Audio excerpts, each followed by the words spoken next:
सभी कृष्ण भक्तों को मेरा प्रणाम। आज हम श्रीमद् भागवत गीता के प्रथम अध्याय के 47वें श्लोक का वर्णन करेंगे और इसके अनुवाद और टीका को समझने का प्रयास करेंगे। तो आइए सर्वप्रथम इसके अनुवाद को समझते हैं।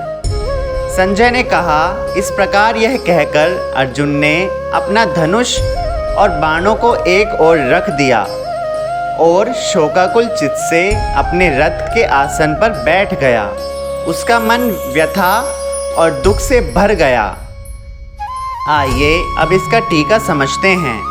वार्तालाप करते समय मनुष्य प्राय भावनाओं में बह जाता है और इस प्रकार से अर्जुन ने इस अध्याय के 28वें श्लोक में जिस विषाद को प्रकट किया था वह अब अपनी चरम सीमा पर पहुंच गया था। अर्जुन ने निराशाजनक आत्मसमर्पण करते हुए अपने धार्मिक कर्तव्य का निर्वहन करने के लिए युद्ध करने के निर्णय को त्याग दिया, जो कि आत्मज्ञान और भक्ति की प्राप्ति हेतु भगवान के प्रति समर्पण करने की मनोभावना के सर्वथा विपरीत था। यहाँ इस बिंदु को स्पष्ट करना उचित होगा कि अर्जुन किसी नवदीक्षित की भांति आध्यात्मिक ज्ञान से वंचित नहीं था। वह स्वर्ग लोक में भी रह चुका था और उसने अपने पिता स्वर्ग के सम्राट इंद्र से शिक्षा प्राप्त की थी। वास्तव में वह पूर्व जन्म में नर था और इसलिए वह अलौकिक ज्ञान से परिपूर्ण था। नर नारायण एक ही वंश के थे। नर एक शुद्ध आत्मा और नारायण परमात्मा थे।